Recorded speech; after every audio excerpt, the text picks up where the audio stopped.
How can someone turn the financial freedom they've attained into real generational wealth, and how do they ensure those values then get passed down to their kids? Came down to just a few things. Family retreat, just investing in your heirs, rituals, traditions, and symbols. Like David Rockefeller talked about how he didn't even know that his family was wealthy when he was really young until the students told him, because they kind of kept that from him because they wanted him to figure out how to earn it and have some motivation. And then he was invited when he was older to the family retreats, which they were doing quarterly. And so there's like this conversation, because wealth is built through committed conversation. The second thing is a family constitution, which is just outlining what are your signposts you want to leave for future generations? What are the philosophies, so that there's certain signposts and there's certain guardrails and there's certain ideas that you could say, let's not make every mistake again.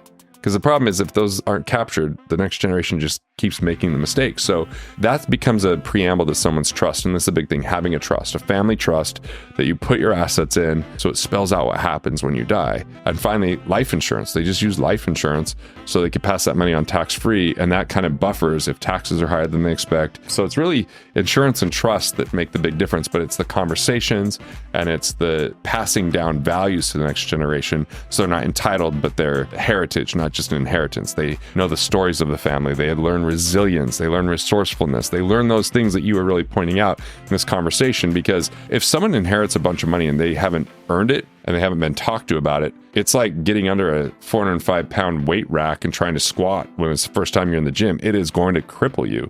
You've got to build up the strength over time. And that comes through conversations and retreats and practice of like starting a business, making some mistakes. Like you said, starting a business that first 3 months, like couldn't learn that in 4 years of education, because it's like you're in the trenches.